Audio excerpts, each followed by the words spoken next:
June 22, 1941, 4:05 a.m., Beltsy Airfield, Moldavian Soviet Socialist Republic.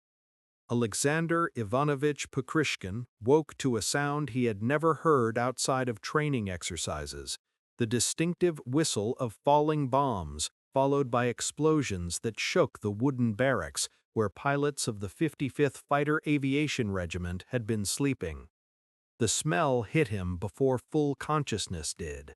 Aviation fuel burning, grass fires spreading across the airfield, and beneath it all, the particular chemical odor of high explosives that clung to the air and coated the tongue with a taste like copper and fear.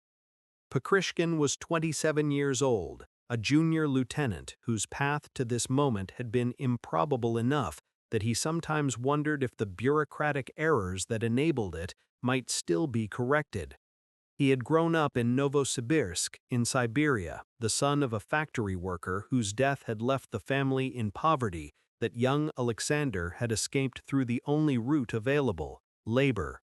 He had worked as a roofer, as a factory hand, as whatever employment his growing frame could secure. In his spare hours, he had taught himself aerodynamics from library books, had memorized the principles of flight before he ever sat in a cockpit, had dreamed of aircraft while hammering tin on rooftops that overlooked the industrial smokestacks of a city that built machines but could not build futures for boys whose fathers died young. He had applied to flight school and been rejected. He had applied again and been accepted.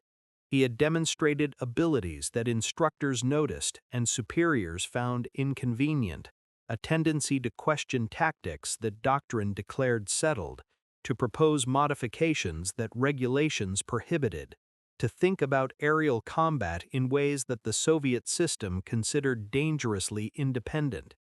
His personnel file contained notations that suggested unreliability. His flight record contained evaluations that suggested brilliance. The contradiction would define his war.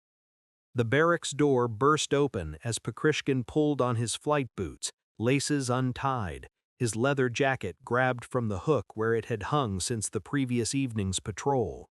Other pilots were moving through the pre-dawn darkness, shapes without faces, voices shouting questions that no one could answer. The explosions continued in patterns that suggested systematic attack rather than random bombardment, each detonation followed by the roar of aircraft engines overhead, German engines whose sound was different from Soviet engines in ways that pilots learned to distinguish the way musicians distinguished instruments. He ran toward the flight line where his MiG-3 should have been waiting, a new fighter that had arrived at the regiment only weeks earlier, a machine he had barely learned to fly and whose capabilities he had not yet tested in conditions that mattered. The MiG-3 was fast at high altitude, faster than anything the Germans possessed above 20,000 feet. It was also difficult to handle at low altitude, unforgiving of the mistakes that inexperienced pilots made, designed for a style of combat that Soviet doctrine did not envision and Soviet training did not prepare for. What he saw when he reached the flight line stopped him in his tracks. The aircraft that should have been dispersed across revetments were instead parked wingtip to wingtip in neat geometric rows, arranged for inspection efficiency rather than survival, positioned exactly as regulations required and exactly as any attacking force would hope.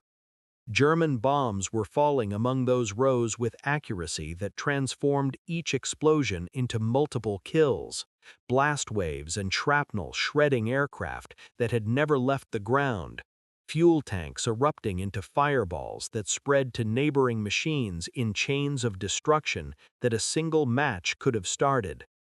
Pokryshkin would later learn that 1,200 Soviet aircraft were destroyed on the ground during the first day of Operation Barbarossa, a number so catastrophic that the officers who compiled it hesitated to report it accurately. He would learn that his own Western Front had lost over 700 aircraft before noon, that entire regiments had ceased to exist as combat formations before their pilots finished breakfast. He would learn that the destruction was not merely the result of surprise, though surprise had been achieved. The destruction was the result of systems that guaranteed catastrophe, regardless of when or how the attack came. But in the smoke and chaos of that first morning, he knew only that his aircraft was burning and that the war had begun. April 9, 1941, 10:30 p.m., Moscow, the Kremlin, Stalin's office. Pavel Vasilyevich Rychagov sat at a conference table surrounded by the senior leadership of Soviet military aviation, breathing air that smelled of pipe tobacco, nervous perspiration, and the particular staleness that accumulated in rooms where powerful men gathered to explain failures to a man who did not tolerate explanations. The meeting had been underway for 3 hours. The subject was training accidents. The numbers were damning. Soviet pilots were dying in crashes at rates that exceeded combat losses in any conflict the Air Force had fought. Rychagov was 29 years old, impossibly young for the rank of lieutenant general that he had held until 2 months earlier, when he had been removed as commander of the entire Soviet Air Force for reasons that remained officially vague and personally terrifying. He had grown up in a village near Nizhny Novgorod, the son of peasants whose poverty had been so complete that young Pavel's first shoes were hand-me-downs from an older brother who had died before outgrowing them. The revolution had given him opportunities his birth would never have provided. He had learned to fly in the early 1930s, had demonstrated abilities that commanders could not ignore, had fought in Spain against the fascists and in China against the Japanese, had shot down enemy aircraft in numbers that made him a hero of the Soviet Union at 24. His rise had been meteoric, his fall would be permanent. He did not yet know this as he sat in Stalin's office, but he sensed it in ways that survivors learn to sense danger, in the quality of attention that other officers directed at him, in the silences that accumulated when he spoke. Stalin asked the question that the meeting had been convened to answer. Why were so many pilots dying in training? The numbers suggested sabotage or incompetence on a scale that demanded explanation. Aircraft were crashing during routine exercises. Pilots were dying in machines that should have been safe. The losses were depleting the trained manpower that the Air Force would need if war came. Someone was responsible. Someone would be identified. The officers around the table offered responses calibrated to deflect blame without assigning it to anyone's revenge might be dangerous. Maintenance procedures required review. Training protocols needed adjustment. Quality control in aircraft factories might be investigated. Each suggestion was careful, bureaucratic, designed to acknowledge the problem without identifying its cause in terms that might implicate the speaker or anyone's protection the speaker required. Rychagov listened to the evasions and felt something shift in his chest, a pressure that had been building through months of watching men die in aircraft he knew were inadequate, of submitting reports that documented deficiencies no one would address, of participating in a system that punished honesty more severely than it punished the failures honesty might have prevented. He was tired, he was frustrated. He was perhaps not thinking clearly about consequences that clearer thinking would have made obvious. He spoke. The words that emerged would be recorded in multiple memoirs, would be repeated in histories written decades later, would become one of the most famous utterances of the pre-war period. The pilots were dying, Rychagov said, because they were being forced to fly in coffins. The silence that followed was absolute. Rychagov was 29 years old, impossibly young for the rank of lieutenant general that he had held until 2 months earlier, when he had been removed as commander of the entire Soviet Air Force for reasons that remained officially vague and personally terrifying.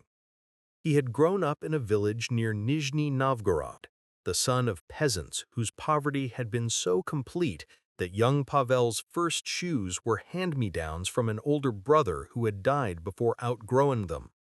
The revolution had given him opportunities his birth would never have provided.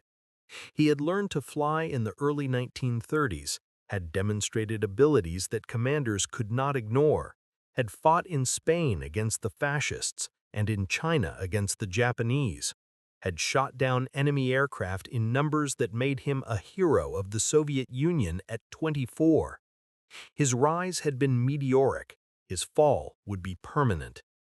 He did not yet know this as he sat in Stalin's office, but he sensed it in ways that survivors learn to sense danger, in the quality of attention that other officers directed at him, in the silences that accumulated when he spoke. Stalin asked the question that the meeting had been convened to answer. Why were so many pilots dying in training? The numbers suggested sabotage or incompetence on a scale that demanded explanation. Aircraft were crashing during routine exercises. Pilots were dying in machines that should have been safe. The losses were depleting the trained manpower that the Air Force would need if war came. Someone was responsible. Someone would be identified. The officers around the table offered responses calibrated to deflect blame without assigning it to anyone's revenge might be dangerous. Maintenance procedures required review. Training protocols needed adjustment. Quality control in aircraft factories might be investigated. Each suggestion was careful, bureaucratic, designed to acknowledge the problem without identifying its cause in terms that might implicate the speaker or anyone's protection the speaker required. Rychagov listened to the evasions and felt something shift in his chest, a pressure that had been building through months of watching men die in aircraft he knew were inadequate, of submitting reports that documented deficiencies no one would address, of participating in a system that punished honesty more severely than it punished the failures honesty might have prevented. He was tired, he was frustrated. He was perhaps not thinking clearly about consequences that clearer thinking would have made obvious. He spoke. The words that emerged would be recorded in multiple memoirs, would be repeated in histories written decades later, would become one of the most famous utterances of the pre-war period.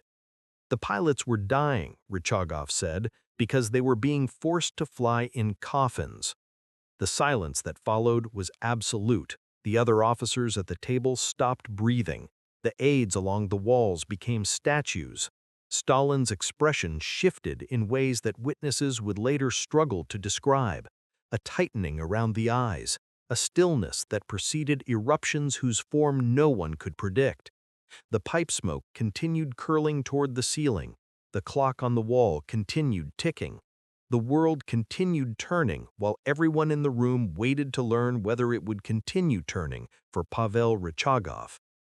Stalin's response was quiet, controlled, more terrifying for its restraint than any explosion of rage would have been. He observed that Rychagov should not have said that. The observation was not a reprimand. It was a sentence whose execution would merely be delayed until the appropriate moment arrived. Rychagov had committed the unforgivable sin of telling Stalin a truth that Stalin could not accept from a subordinate whose truth-telling implied criticism of decisions that Stalin had made or approved.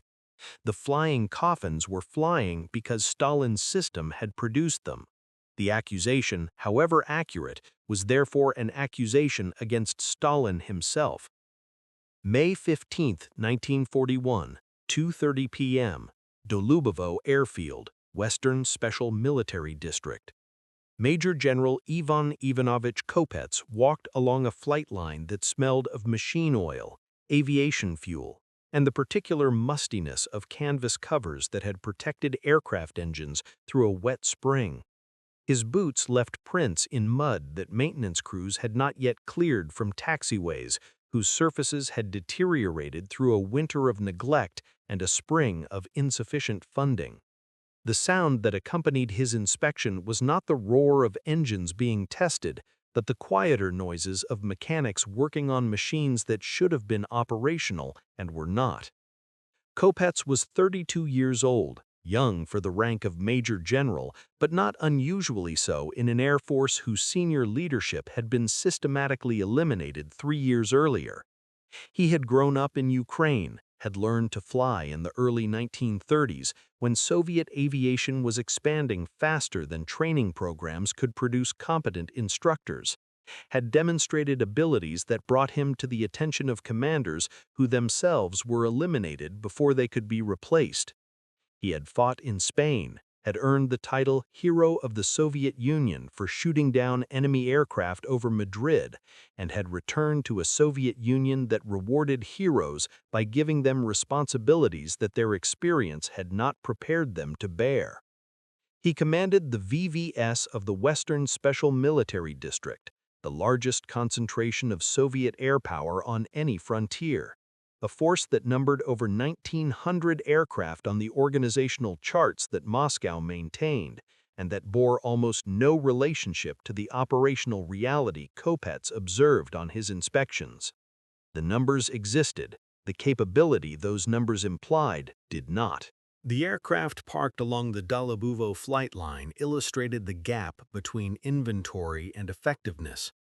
Kopets counted I-16 fighters, stubby monoplanes whose design dated to 1933, whose performance had been adequate against Japanese aircraft over Mongolia, but would be suicidal against the measurements that German squadrons were now flying.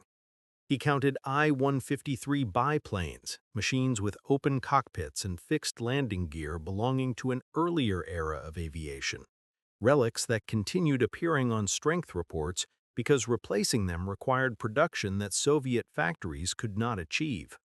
He counted the new MiG-3 fighters that were supposed to represent modernization, sleek monoplanes whose specifications matched anything the Germans possessed, whose cockpits contained pilots who had received perhaps 10 hours of flight time in the type before being declared combat ready. The mechanics working on the nearest MiG-3 had removed an engine cowling to expose a power plant that was not running. Kopets asked questions whose answers confirmed what his eyes had already told him. The engine required parts that had not arrived from the factory. The replacement had been requested 6 weeks earlier. The request had been acknowledged but not fulfilled. The aircraft had not flown since April. It was one of 7 MiG-3s at this airfield that were grounded for maintenance issues that could not be resolved with available resources. The readiness reports that Kopets submitted to Moscow documented operational percentages that reflected regulations rather than reality. An aircraft was counted as operational if it existed and had not been formally condemned. Whether it could actually fly, whether its engine would start, whether its weapons could fire, whether its pilot knew how to employ its capabilities. These questions were not captured in the reporting systems that the Air Force had designed. The numbers that reached Stalin's desk showed strength that commanders on the ground knew to be fictional. Kopets had submitted requests for dispersal, for the construction of additional airfields that would allow his aircraft to spread across the landscape rather than concentrate at facilities whose locations German intelligence certainly knew. The requests had been denied. Dispersal implied expectation of attack. Expectation of attack implied distrust of the non-aggression pact that Stalin had signed with Hitler. Distrust of the pact was politically unacceptable. Therefore, dispersal was operationally prohibited, and 1,900 aircraft remained clustered at airfields whose destruction would require only the decision to destroy them. He continued his inspection through the afternoon, noting deficiencies that reports would document and no one would address, observing a force that existed on paper and would die on the ground. The regulations that governed Soviet Air Force operations had been designed by men who understood bureaucratic efficiency better than they understood aerial warfare. Kopets carried a copy of the current directives in his briefcase, documents whose provisions he had memorized through the repetition of explaining to subordinates why their requests for obvious improvements could not be approved. The regulations did not merely permit the vulnerabilities he observed, they mandated them, transforming common sense into insubordination and survival into defiance. Aircraft were required to be parked in geometric formations that facilitated inspection and maintenance. The requirement existed because senior officers visiting airfields expected to see order, symmetry, rows of machines that demonstrated the organizational capabilities of commanders whose careers depended on visual impressions more than operational readiness. A commander who dispersed his aircraft across a field, who positioned them in irregular patterns that reduced their vulnerability to attack, was a commander who appeared disorganized, whose airfield looked chaotic, whose next inspection might produce negative reports that ended careers more certainly than enemy action ever could. Camouflage was effectively prohibited. The logic was circular but absolute. Camouflaging aircraft implied expectation of attack. Expectation of attack implied distrust of official assurances that no attack was imminent, and distrust of official assurances was politically unacceptable, regardless of whether those assurances corresponded to reality. Aircraft therefore sat in their geometric rows wearing the green and blue paint schemes that made them visible from altitude, positioned on airfields whose locations had been mapped by German reconnaissance flights that Soviet air defense had been forbidden to intercept. Kopets had watched those reconnaissance flights himself, had tracked their patterns through reports that subordinates filed with the regularity of men documenting their own destruction. German aircraft crossed Soviet airspace daily through the spring of 1941, photographing installations whose coordinates would guide the bombs that were already being loaded at airfields in occupied Poland. The photographs would show exactly what Kopets saw on his inspections: neat rows of aircraft, fuel depots positioned for convenience rather than protection, ammunition stored in centralized facilities whose destruction would leave surviving aircraft unable to fight. The ammunition regulations were particularly damaging. Combat loads were stored in depots rather than installed in aircraft, a policy designed to prevent accidents during peacetime operations and guaranteed to prevent effective response during wartime attack. A pilot running to his aircraft in the opening minutes of an assault would find machine guns without bullets, bomb racks without bombs, fuel tanks that might or might not be filled depending on the maintenance schedule that had been planned for that particular day. The time required to arm and fuel aircraft for combat was measured in hours. The time required to destroy them was measured in seconds. Kopets submitted requests through channels that led to offices in Moscow, whose occupants had never flown combat missions and whose understanding of vulnerability was theoretical rather than visceral. He requested permission to disperse aircraft to auxiliary fields, whose construction he had ordered with funds scraped from maintenance budgets. The requests were denied. He requested authorization to maintain combat loads in aircraft during the current period of heightened tension. The requests were denied. He requested permission to camouflage facilities that German reconnaissance had obviously photographed. The requests were denied. The denial cited the TASS communiqué of June 14, the official statement that declared rumors of German-Soviet conflict to be provocations spread by forces hostile to both nations. The communiqué had been drafted on Stalin's orders, had been published in every Soviet newspaper, had established the political reality within which military preparations were evaluated. Requests for defensive measures contradicted the communiqué. Contradicting the communiqué was not merely insubordination, it was political error whose consequences extended beyond military careers to categories of punishment that Kopets had watched consume colleagues during the purge years. He stopped submitting requests. He continued documenting deficiencies in reports that no one would read until historians examined them decades later, searching for explanations of a catastrophe whose causes were visible to anyone who looked. The regulations that guaranteed destruction remained in force. The aircraft that would die remained in their rows. Kopets understood what was coming with the clarity of a man who had survived aerial combat and knew what concentrated targets meant to pilots with bombs to deliver. He could not prevent it. He could only watch it approach, counting the days until the geometric formations he commanded became the geometric wreckage that enemy action would create.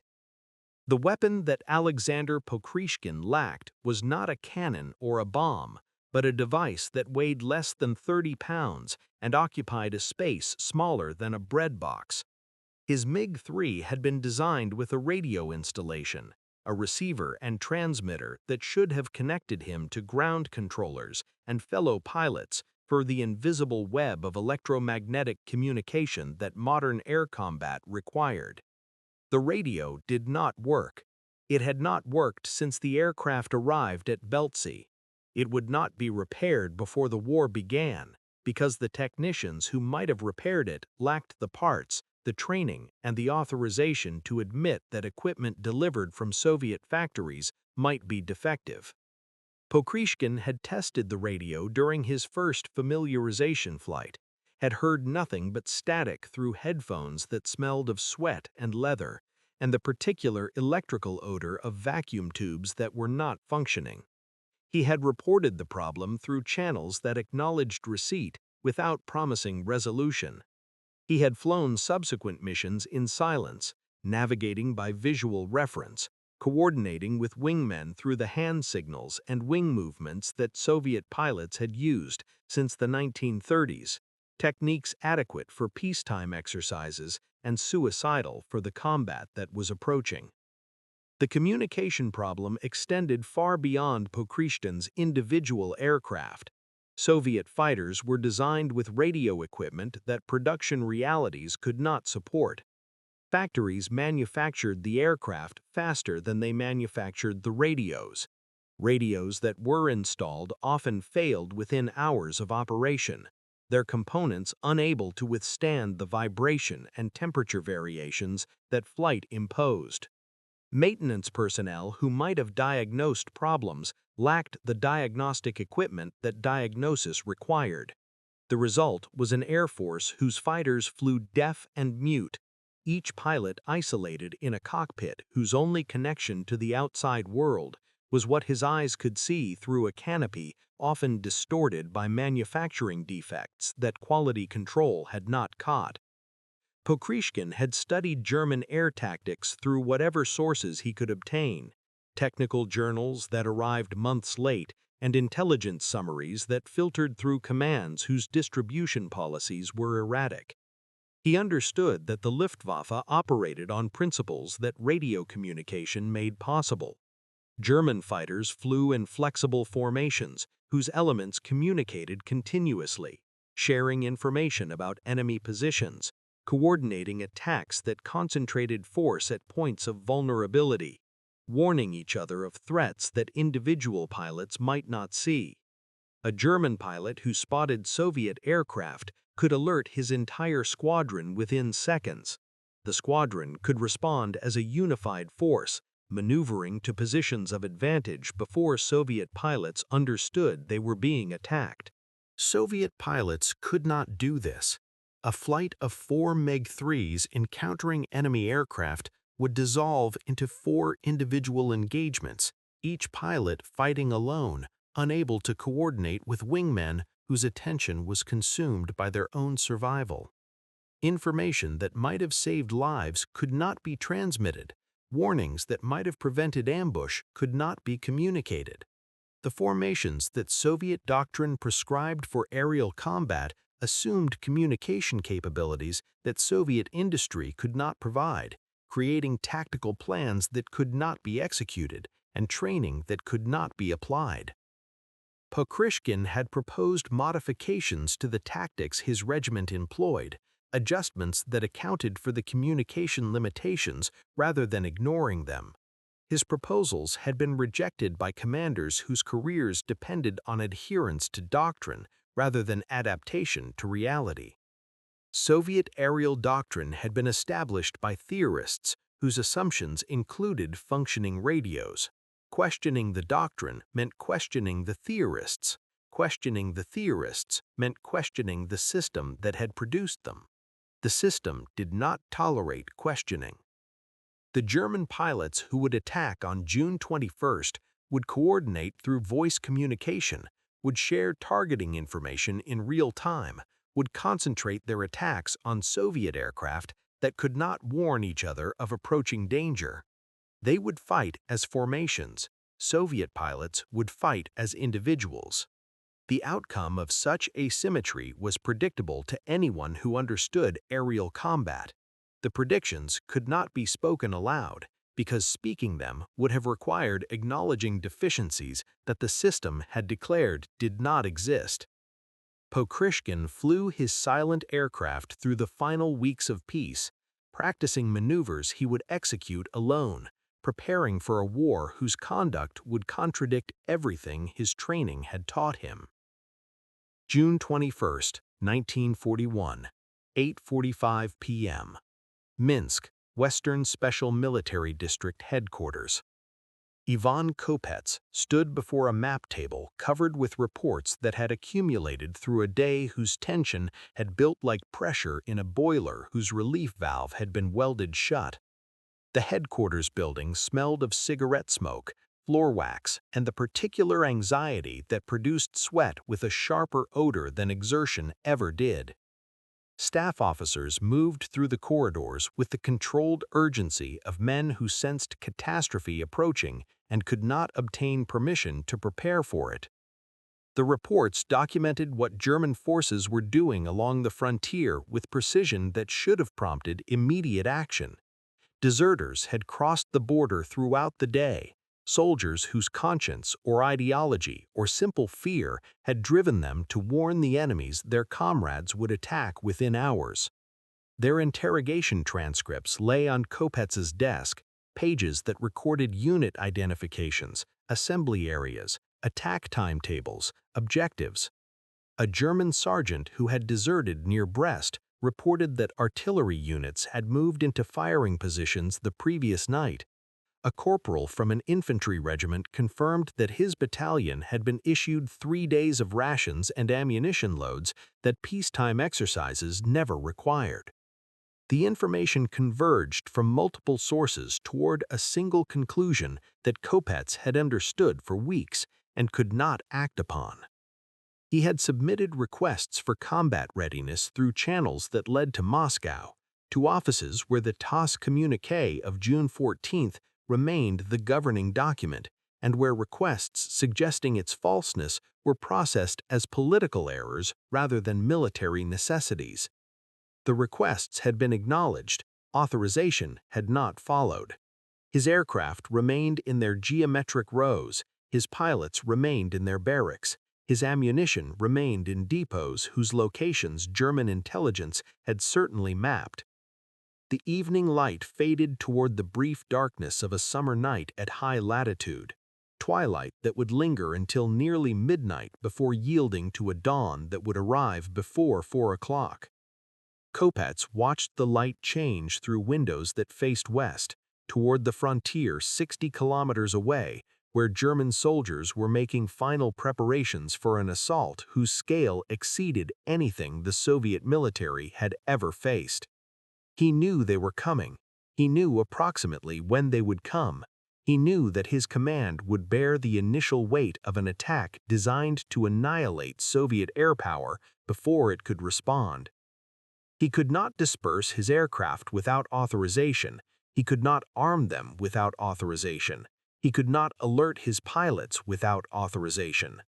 The system that had given him command of over 1,900 aircraft did not give him authority to protect them.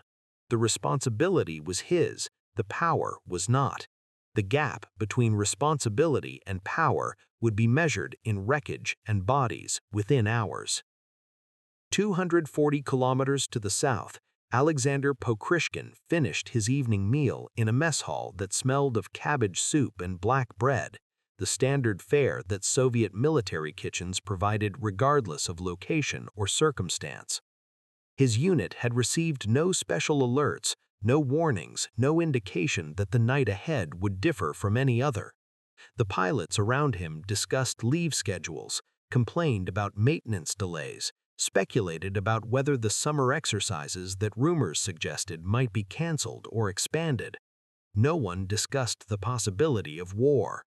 The TOS communique had established that war was not coming. Discussing its arrival was therefore discussing a political impossibility. Pokryshkin walked to his barracks through evening air that carried the smell of aviation fuel from the flight line where his MiG-3 sat in its assigned position, wingtip nearly touching the aircraft beside it. Fuel tanks full, but weapons unloaded, radio silent, canopy open to the cooling air. The aircraft would require 15 minutes to arm and prepare for combat once the alarm sounded. The German bombs that would fall at dawn would require approximately 4 seconds to travel from release altitude to impact. He slept. Across the frontier, German pilots were receiving final briefings, memorizing target coordinates, checking weapons that would be fully loaded before takeoff. The Soviet pilots who would face them slept without knowing that sleep was ending, that morning would bring fire, that geometric rows visible from their barracks windows would become the geometric wreckage that aerial photographs would document for historians, who would later ask why no one had prepared. June 22, 1941, 3:47 a.m. The German artillery barrage that opened Operation Barbarossa reached Kopets and Minsk as a distant rumbling that might have been thunder if thunder lasted for minutes without pause and came from every direction along the western horizon. He was in his office when the first reports arrived, transmitted through telephone lines that would be severed within hours by German special operations units whose infiltration had begun days earlier. The reports were fragmentary, confused, contradictory in details, but unanimous in their essential message. The frontier was under attack along its entire length, and the aircraft that should have responded were dying on the ground. The smell in the headquarters changed as the morning progressed, the normal odors of tobacco and floor wax overwhelmed by something that drifted through windows that staff officers had opened to the summer air. Smoke carried on winds from the west, smoke from airfields that were burning across a front stretching from the Baltic to the Carpathians. Kopets tracked the destruction through communications that arrived with decreasing frequency as the German assault severed the networks his command depended upon. Brest Airfield, attacked at 3:50, all aircraft destroyed. Kobrin, attacked at 4:15, fuel depot burning, no aircraft survived. Pruzhany, attacked at 4:30, 17 fighters destroyed before pilots reached the flight line. The numbers accumulated through the morning with a regularity that suggested industrial process rather than military engagement. By 6 a.m., his staff estimated over 300 aircraft destroyed. By 9 a.m., the estimate exceeded 500. By noon, the Western Special Military District had lost 738 aircraft, the overwhelming majority on the ground, burned in the geometric rows that regulations had required and survival had prohibited. Kopets watched the totals mount on the tally boards his staff maintained, each number representing machines that would not fly, pilots who had died in cockpits they never left, defensive capability that no production miracle could restore in time to matter. 400 kilometers to the south, Aleksandr Pokryshkin had survived through the combination of luck, initiative, and chaos that sometimes favored the prepared.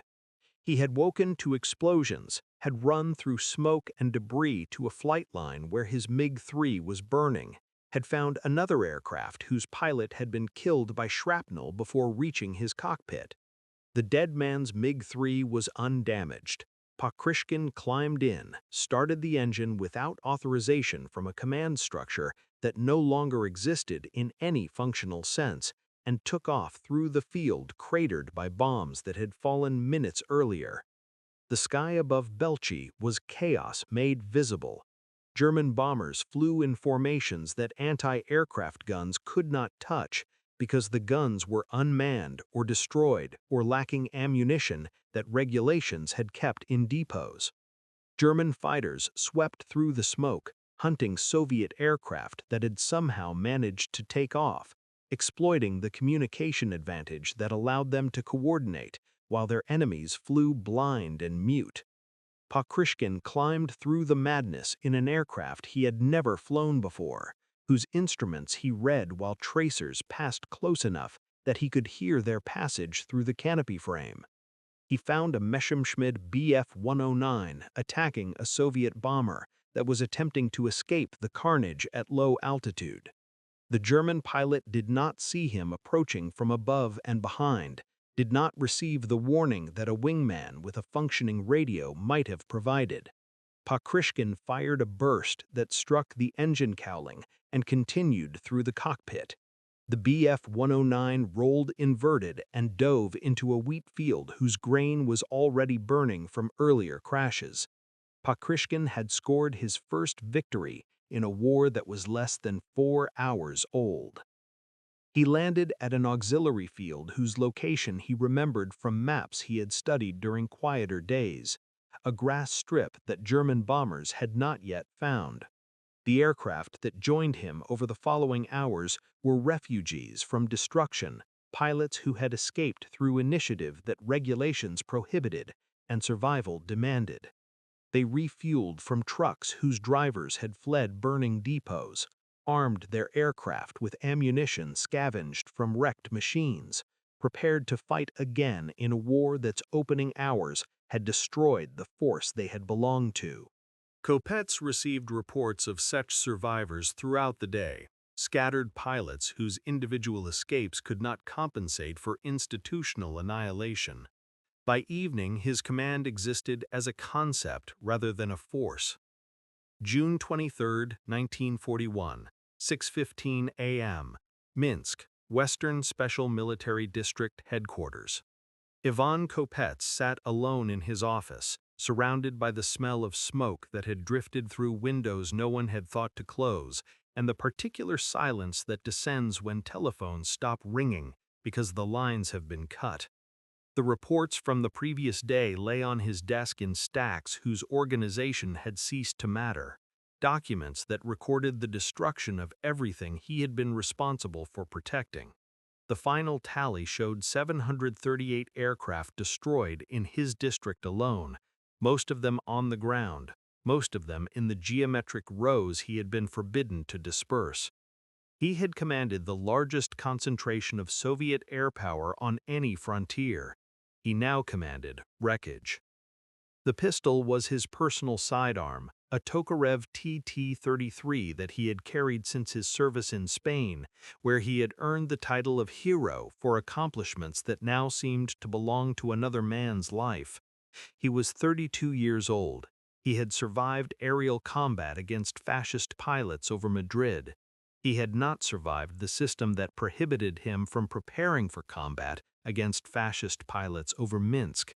The distinction between the two failures would occupy historians for decades. Kopets did not have decades. He had minutes, and in those minutes, he made the decision that ended his war on its second day. The gunshot was heard by staff officers in the corridor, who did not immediately understand what it meant. The hero of Spain, the commander of 1,900 aircraft, the general who had submitted requests for dispersal that Moscow had denied, was found at his desk with a wound that required no investigation to explain. He was buried without ceremony in a city that would fall to German forces within days. Pavel Rychagov learned of the invasion while under a form of surveillance that had not yet become formal arrest. The man who had told Stalin that Soviet pilots were flying Coffins had been watched since that April meeting, his movements noted, his contacts recorded, his fate awaiting only the appropriate moment. The moment came on June 24 when NKVD officers arrived at his apartment with orders that did not require explanation.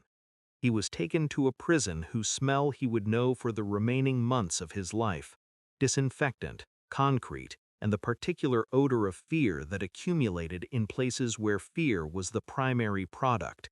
He was not charged with the failures of June 22. He was charged with participation in military conspiracies that had never existed.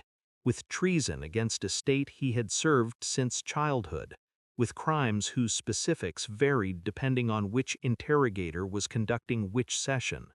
The charges did not need to be true. They needed only to exist on paper that could be filed when the execution was complete. On October 28, 1941, Pavel Rychagov was shot without trial in a forest outside Moscow, one of dozens of prisoners eliminated as German forces approached the capital. He was 30 years old. His warning about flying coffins was accurate. His accuracy had been his death sentence. Aleksandr Pokryshkin survived the opening catastrophe and continued surviving through methods the Soviet system had never taught him. He unlearned the tactics that doctrine prescribed, developed approaches that emphasized the vertical combat his MiG-3 could execute, proposed innovations that brought him into conflict with commanders whose adherence to failed doctrine had become a form of self-defense. He was threatened with demotion, with party discipline, with consequences that other pilots had learned to avoid by avoiding thought itself. He continued thinking anyway. By 1945, he had shot down 59 German aircraft confirmed, with additional claims that records could not verify. He became the first Soviet pilot to be named Hero of the Soviet Union 3 times, a distinction shared with only one other aviator. German pilots learned to broadcast warnings when his aircraft was identified. Achtung, Pokryshkin. The system that had forbidden initiative produced a pilot whose initiative it could not suppress, whose survival proved that the regulations that killed his comrades were wrong, whose victories mocked the doctrine that would have prevented them. Pokryshkin died on November 13, 1985, in Moscow, 72 years old, a marshal of aviation whose career had begun in the smoke of burning airfields and ended in the honors that the system eventually provided to men it had once tried to destroy. The coffins that Rychagov had identified continued flying until they were replaced. The men who flew them continued dying until the survivors learned what Pokryshkin had learned, that systems designed to prevent independent thought could not win wars that it required.